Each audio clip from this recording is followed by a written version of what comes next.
Assalamualaikum, welcome back to Invest Saham. Jadi pada video kali ini kita akan membahas saham yang bagus untuk investasi, namun ternyata labanya anjlok 40%. Apakah memang saham ini layak untuk invest jangka panjang? Karena memang sahamnya juga under value dan juga rutin bagi dividen. Tapi sebelum lanjut, disclaimer on, video ini bukan ajakan jual beli saham, jadi tetap do your own research guys ya. Laba bersih emiten POWR terkikis 40% pada semester pertama di tahun 2024 sehingga menyisakan 33 juta US dollar. Nah, hal ini dikarenakan ada beberapa beban yang mengalami kenaikan, yaitu beban bahan bakar dan juga beban penyusutan yang ternyata membengkak, guys ya. Dimana untuk pendapatan POWR dihasilkan dari penjualan listrik kepada PLN ya guys ya 25,6% dan juga terhadap kawasan industri di Cikarang 74,4%. Jadi memang untuk POWR ini adalah perusahaan swasta yang menyalurkan energi listrik ya guys ya di beberapa wilayah seperti itu. Dan juga kalau misal kita perhatikan ya di satu tahun ini harga saham POWR itu masih turun 12% di level 660 ya. Pada hari ini pun memang pergerakannya ya hanya sideways saja ya, tidak ada kenaikan dan juga tidak ada penurunan seperti itu. Jadi untuk POWR ini sudah turun ya dari level 750-an menjadi di 660-an ya, karena memang kita melihat pada kuartal 1 2024 pun laba saham POWR ini sudah mengalami penurunan ya guys ya. Teman-teman perhatikan ya, bahkan mungkin kalau misalkan teman-teman lebih jeli lagi, ternyata di kuartal 4 2023 ternyata mengalami kerugian guys ya, net income-nya rugi 1 miliaran seperti itu.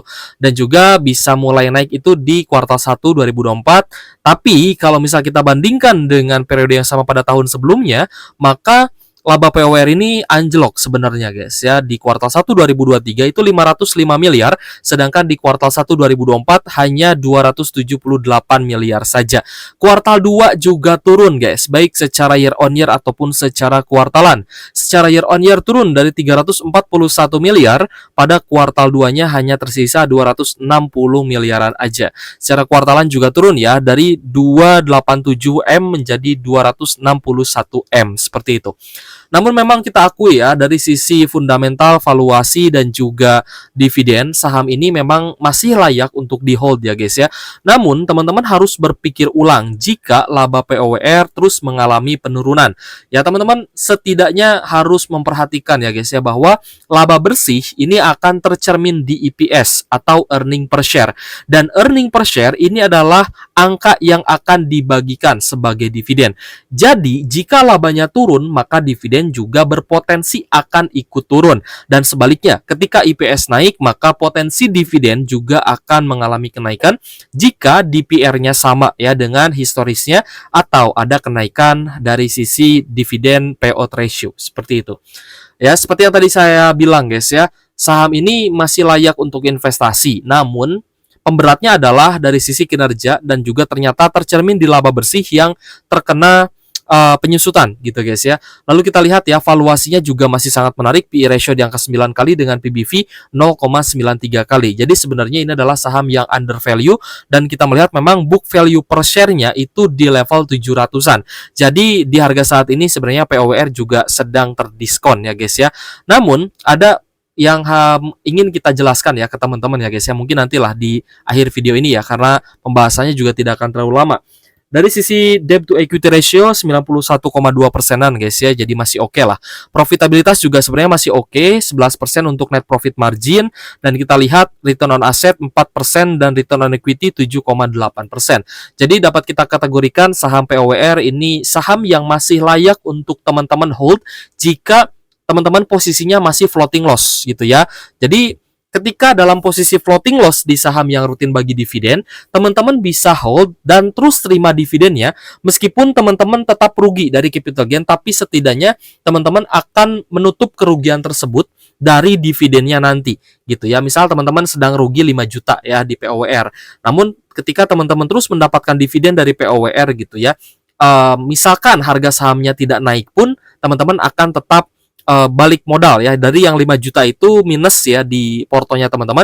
Ketika teman-teman mendapatkan dividen terus-menerus ya sampai di angka 5 juta, berarti itu teman-teman sudah BEP atau sudah balik modal gitu ya. Meskipun ya kategori capital gain-nya memang rugi gitu ya, tapi setidaknya teman-teman akan dapat dividen secara terus-menerus.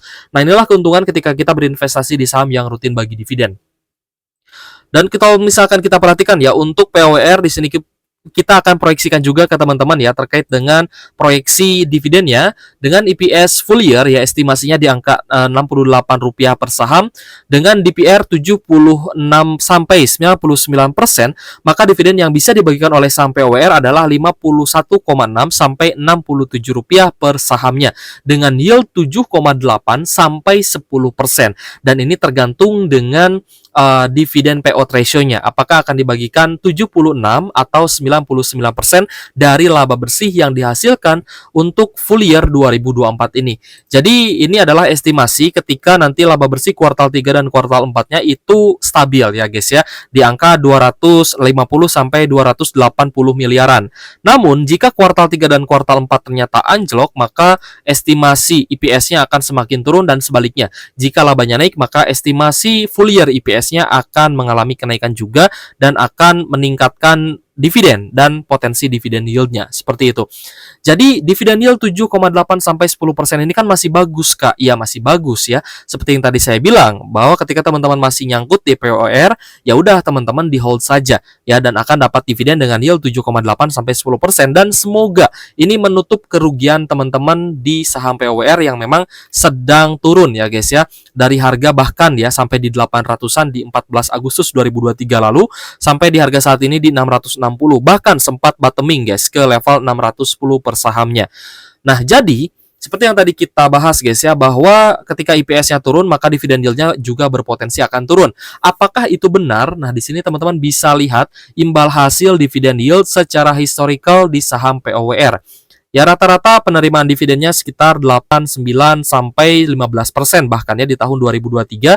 Teman-teman bisa lihat guys ya, penerimaan dividen hingga 15,13%, dan di tahun 2024 ini imbal hasil dividennya 11%-an, dan tentu saja ini adalah kinerja dari tahun 2023 lalu gitu ya, dibagikan sebagai dividen di tahun 2024.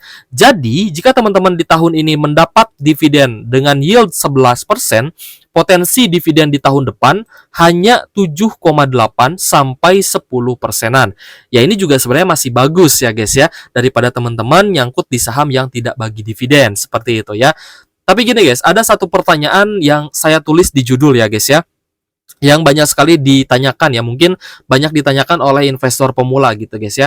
Kak, saham apa yang layak investasi 10 tahun ke depan? Yang layak investasi 5 tahun ke depan? Apa sih yang bisa kita beli lalu simpan lalu kita diamkan gitu guys ya. Nah, pertanyaan ini sebenarnya pertanyaan yang paling sulit untuk dijawab, bukan karena kita tidak bisa menjawab ya guys ya, tapi pasar saham itu sangat dinamis. Pasar saham itu selalu berubah-ubah. Dari yang tadinya saham bagus, saham blue chip, bisa jadi menjadi saham yang kurang bagus dan juga menjadi red chip gitu ya, atau menjadi saham yang tidak layak untuk diinvestasi gitu ya. Misalkan kita kasih contoh lah, saham yang masih bagus tapi tidak bagi dividen. Jadi pertanyaannya, ketika sahamnya rutin bagi dividen tapi kembali ternyata tidak bagi dividen di tahun ini, apakah sahamnya masih layak investasi? Itu kan juga pertanyaan gitu guys ya. Kita kasih contoh saham Demas ya guys ya. Saham Demas ini membutuhkan uangnya ya, membutuhkan penghasilan atau pendapatan dan juga laba bersihnya untuk menambah land bank-nya, karena ini adalah saham properti. Ketika propertinya sudah banyak dijual ya guys ya, maka Demas ini membutuhkan uangnya untuk menambah land bank-nya, untuk menambah areal hektar tanahnya ya, untuk nanti dijual lagi ke konsumennya seperti itu guys. Jadi masih ada kemungkinan Demas bisa bagi dividen lagi jika Demas menginginkan pembagian dividen. Namun jika pengendali dari Demas ini masih menginginkan untuk memborong land bank, ya maka ke depannya kemungkinan tidak bagi dividen. Jadi pertanyaannya, saham yang rutin bagi dividen, ketika dia tidak bagi dividen, apakah masih layak untuk invest jangka panjang? Silahkan jawab di kolom komentar. Lalu kembali lagi guys ya, kita tidak bisa menjawab saham ini cocok untuk invest jangka panjang, apakah layak untuk invest 10 tahun ke depan, karena banyak investor yang dia itu meskipun value investing, meskipun dia itu tidak pernah bahas teknikal ya guys ya, benar-benar pure fundamental, tapi investor itu juga dia akan bongkar pasang porto, namanya desain portfolio gitu guys ya. Oh, saham ini masih bagus, dia hold. Oh, saham ini labanya naik, ya udah dia beli lagi, dia tambah muatan lagi. Oh ternyata saham ini labanya anjlok nih, ya prospeknya jelek. Ternyata dia buang sahamnya, dia jual sahamnya, dia beli lagi saham lain. Oh ternyata saham itu lebih bagus ya, ya udah saya beli saham itu, gitu kan.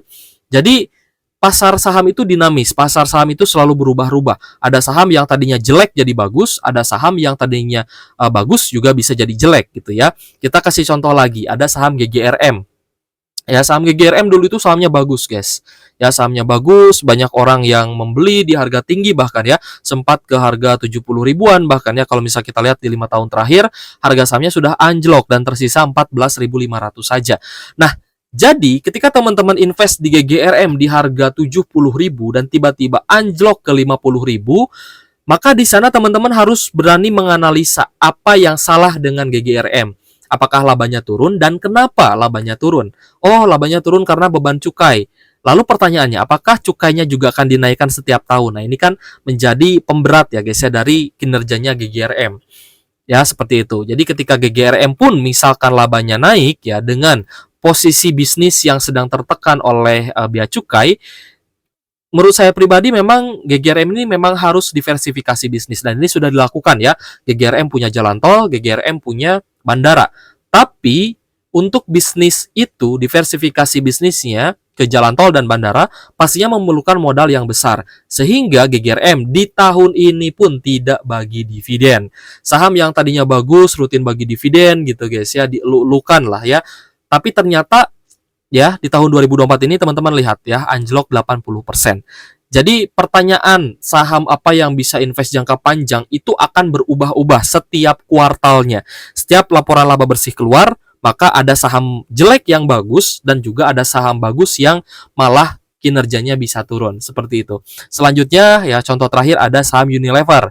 Ya Unilever juga banyak sekali ya investor yang sudah lebih berpengalaman gitu guys ya melihat bahwa oh kinerja Unilever ini memang tertekan gitu ya oleh banyak kompetitor baru yang ibaratnya membuat produk yang sama namun dengan harga yang murah sehingga Unilever kesulitan untuk bersaing dengan harga tinggi ya karena teman-teman tahu ya guys ya segmentasi penjualan produk rumah tangga ini kan didominasi oleh ibu-ibu. Nah sedangkan ibu-ibu ini kan dia senangnya yang diskon-diskon gitu ya. Jadi kalau misalkan ada sabun ya harga 10.000 dan sabun harga 11.000, maka ibu-ibu akan beli sabun yang 10.000 meskipun mereknya juga bukan merek terkenal, bukan dari Unilever gitu guys ya. Nah, jadi hal-hal seperti ini yang akan terus dievaluasi setiap kuartalnya oleh investor. Jadi makanya tetap do your own research ya guys ya. Teman-teman harus belajar analisa, harus belajar melihat, harus belajar mendengarkan ya second opinion dari investor lain terkait dengan saham-saham yang ada di IHSG. Nah, jadi kita pun akan selalu update ya ke teman-teman bagaimana sih saham-saham yang ada di IHSG, termasuk tadi POWR ya sudah kita update di mana caranya ya gimana caranya kita masih tetap bisa cuan ataupun ya setidaknya balik modal. Kalau misalkan kita nyangkut di saham yang rutin bagi dividen, ya udah terima dividennya. Nanti kalau misalnya teman-teman merasa sudah untung ya dan dananya di sana juga memang masih floating loss yang masih harga bawah gitu ya, belum naik-naik harganya, ya udah teman-teman bisa jual ya guys ya dengan catatan dividennya sudah menutup kerugian capital gain. Nah, itu guys salah satu tips dari saya guys ya terhadap saham POWR yang kita bahas ya pada video ini. Terkait dengan dividennya menurut saya sih masih menarik ya. Jika DPR-nya 99%, maka dividen yield-nya di angka 10%. Ini masih sangat menarik seperti itu.